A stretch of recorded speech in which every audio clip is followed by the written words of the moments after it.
Hello, it's John from IconicRC. I've not done a review video for about 6 years now. I've concentrated on the iconic events such as the Iconic Cup, Iconic Meets, the Revival. So the past 6 years has mainly been me filming at the track. We're locked down at the moment. I thought now was as good a time as any to start up doing some review videos. I plan to talk about the cars, invite along an Iconic member to talk about the cars as well, and then show you some footage that I've accumulated over the years at these race style events, and it's got to be much better than watching me driving these things. So for this one, we're going to be talking about a classic iconic Tamiya chassis, and that is the TL-01 four-wheel drive on-road chassis, which ran from 1997 through to 2003.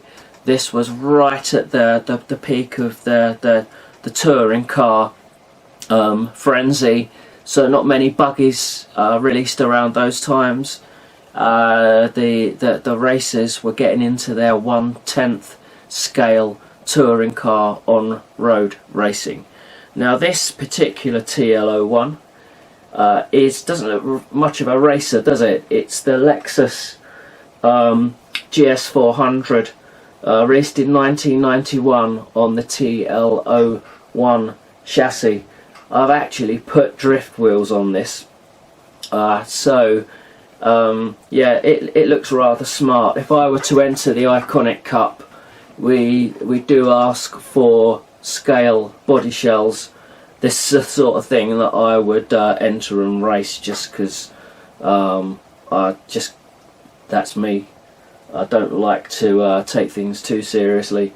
So let's whiz this lovely Tamiya scale shell off and show you this TL-01 chassis. If I spin it round, you can see it's shaft driven, four-wheel drive. You can see the shaft running from front to rear gearboxes. It's all very much enclosed within that chassis there and protected. Full differential. There's no radio gear in here. I've got a steering servo there. It's got the standard silver can motor that came with these TL-01 kits. They were very basic. You can see there's friction shocks on the front there. You can always tell the Tamiya friction shocks by those screws. So a very basic, inexpensive chassis.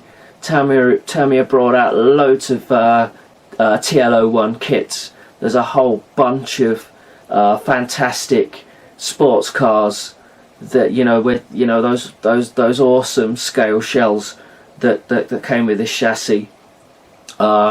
And that was 6 years worth of those before this chassis was superseded by the TT-01. Thanks for joining me, Andy. How are you coping with the lockdown? Everything okay? Family okay and everyone? Yep, yeah, family's all okay. Yeah, I'm currently still working at the moment. I'm an essential key worker, but yeah, I'm doing what I can. Okay, but day off today because it's actually Easter Sunday, isn't it? Yeah, that's right. Yeah, so I got a nice 4 days off with the family. So yeah, nice bit of relaxing time. Yeah, lovely sunny weather. I'm up in the East Midlands, and I think there's going to be a storm later on. But so far, so good today. You're down sunny here. Yeah, you're down in Bristol way. Yeah. Yeah, that's right. Yeah, yeah, right on the edge of Bristol. Okay, mate. So, yeah, thanks for coming on here for a chat. You know a lot about the TL-01 chassis, so much so that the first ever Iconic Cup championship, you entered the LA version into the stock class. Back then, the stock class consisted of some pretty tasty race type chassis like the TA-04, for example, very capable chassis. You came along with the TL-01 and romped it. Now we all know you're a very good racer anyway, but yeah, I'd just like to know a little bit more about this LA version of the TL-01. The TL-01 was around from about 1997 to 2003. I think towards the end of its run, they brought out this LA chassis. I've got a very standard chassis here that I've been talking about on the video so far. Stock. That's off a Lexus TL-01. So yeah, absolutely stock, friction shocks and everything. What's different about the LA then? Well, the main difference with the LA is the actual suspension arms upper and lower. They're on the standard TL-01, you've got a fixed upper link and two-piece lower arms, which are very cost effective, but they don't really seem to give any sort of terms of adjustable geometry, and they will get the car round, but in terms of sort of as a raceable chassis, it's kind of, you're very limited on what you can do. Well, I've got one here, so if I just pop a wheel off a second. Just the one you raced in 2016. Yes, this is the championship winning car from 2016, which I refuse to sell. I will be honest, I've had a few offers, but it means it's a special place in my racing history. So yeah. It's the chassis I grew up with racing. I started racing with, so it's one of those that, although I've been given some really tempting offers, it's a car I just refuse to sell. Yeah. So yeah, if I bring it up to the camera, so to the stock TL-01, you can see that there are different upper links. You can see it's got a threaded bar, so you can actually adjust it. But in terms of sort of racing, you'd want to put a turnbuckle in there. But if I'm honest, I tested both specs, and it actually worked out with kit setup was actually better. But as you can see, it's a different hub, which is very similar to a TA-04. So it gives you a revised geometry, and it's also a little bit more resilient in crashes. And if you look at the actual lower suspension arm, it's a complete one-piece assembly. So it does copy a very conventional setup, and it's also got hinge pins rather than like hinge bolts. Effectively, you screw one side in, and it's just like a big metal pin, like a big steel pin. This is stainless steel, so it's a lot lower friction. Right. And as you can also see on the bottom of the hub, on the lower arm as well, you've got three positions. You may be able to just see it. You've got three positions where you can fit the lower shocks, so that will actually give you different suspension tuning, so you can adjust the handling of the chassis. Now, obviously, the TL-01 was stock chassis, but this just makes it a little bit more raceable, and just gives it a more conventional touring car style on a stock chassis. The only other difference is that on the back, rather than the plastic bumper, you've got a cut like a fiberglass, like a more of a stiffening plate, because you didn't need bumpers front and rear. Well, unless you're bashing the car, but in terms of a front bumper, which I've made a foam piece just to give it a little bit more crash protection, but the rear, you've got the fiberglass piece which just holds the chassis together, makes it a touch stiffer as well. Okay, well, was that all available as hop-ups then back in the day? Could you just hop up your standard TL-01 to an LA? Yes, but it was just finding the parts, because it was, if I'm honest, it was more considered a limited run of spare parts rather than a very conventional setup. I think, as you touched on, it was towards the end of the life of the chassis. Yeah. They just brought this out just to model. At the time, weren't scarce. They weren't exactly commonplace, and now I think you have to take a second mortgage to buy some of the parts. Really? So they're very. If you have them, keep hold of them. Well, I think you winning that championship has probably had something to do with that as well. I know. I know there was the AMG. I think that was the very last TL-01 was that AMG, and that was an LA. I'll check, but I think there were only a couple of LA kits, weren't there, that were actually released as well. So very rare. Yeah. Well, well, technically there were 3 chassis available. There was the Beams Integra Type R, which was what it's based on, but unfortunately I've lent the shell out, so I can't demonstrate it. As you said, the Mercedes CLK DTM from 2002, and technically there was the Subaru Impreza 2003, but that came with the long arms, but it also came with big rally off-road wheels and tires, so it made the car a rally car rather than a touring car. But it did have the suspension, so it gave a longer travel if you fitted longer shocks. All right, gotcha. And of course, there was the TL-01 buggy version as well. I'll review that at some point. The Baja King and the Baja Champ were released by Tamiya as well. I mean, it's a brilliant chassis, isn't it? That nowadays in the Iconic Cup, in the stock class, it is limited to the TL-01 and the TT-01. So the TT-01 superseded the TL-01 in about 2003. In the Iconic Cup these days, I think it's probably dominated by the TT-01s. Probably it's a bit newer. You can actually still buy the kits, so the parts are a little bit more available. But the TL-01 really capable and a truly iconic chassis. And you just put the icing on the cake in 2016 with that LA that you've got there. So yeah, don't sell it, mate. Don't sell it. It's sitting on the shelf. My daughter's going to use it when she's of age, and it's a car. I've rarely kept hold of RCs over the years, but this is one that I just cannot sell it. It's just one that stays in the collection permanently. Yeah, cool. And nowadays in the Cup, you raced the Super Stock with the TL-04, didn't you?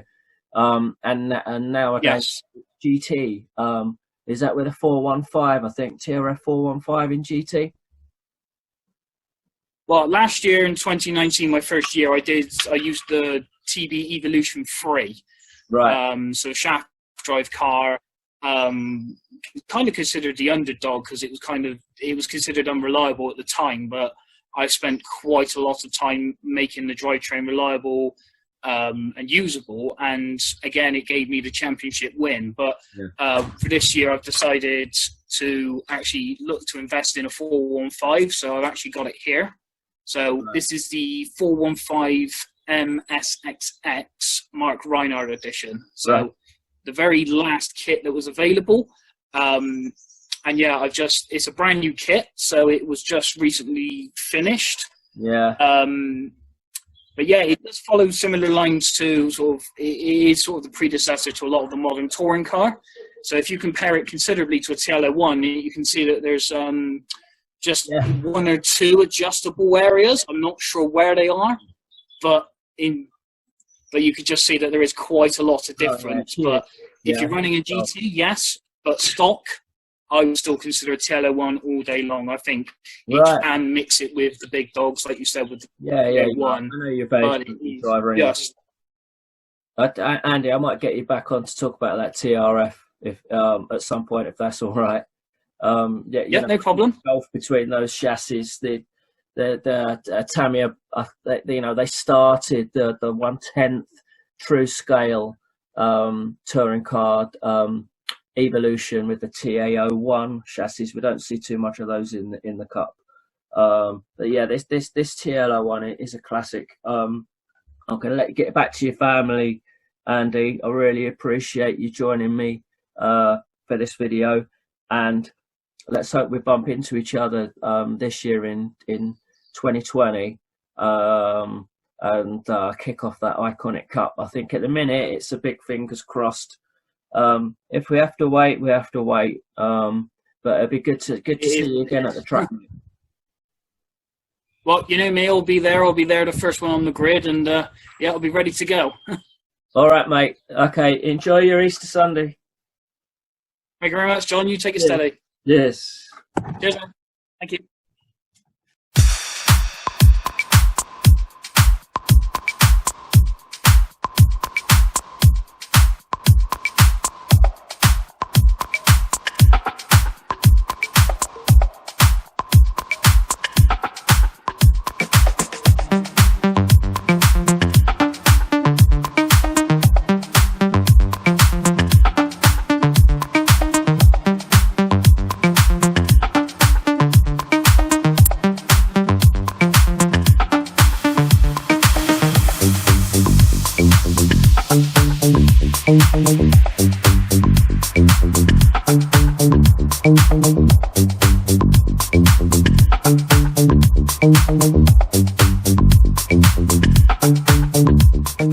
Okay, we've got Lee You alright? from Kettering KMCC. What are you running, Lee? Right, so I'm running a Tamiya TL-01 LA.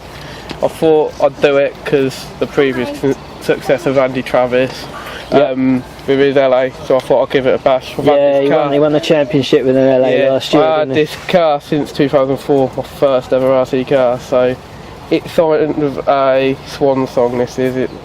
When West London's over, it's going on the shelf. Okay. Never to be used again. But I don't do things by us. I'll wire it up nice. Yeah. LRP Speedo Savox 1258 servo in there. So it's a bit of an overkill because it's an 8 rallycross steering servo. But yeah, standard stuff. Big taller gearing and oil filled shocks. They're borrowed off my touring car because the other one's broke. But yeah, that's And you're doing alright where you placed today? 30th, but I'm killing motors for some reason. Okay, so you're 30th killing motors. Yeah. So sort of sea final. Yeah, sort of. As it stands, and you're running that Jägermeister Alpha. Yeah, well, I thought I'd do something special. Yeah, looks good. Alright, cheers Lee, thank you.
Okay, so that was the TL-01 on-road 4-wheel drive chassis from Tamiya, which ran from 1997 to 2003.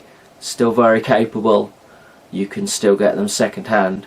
You can probably also find new in-box kits for decent price as well.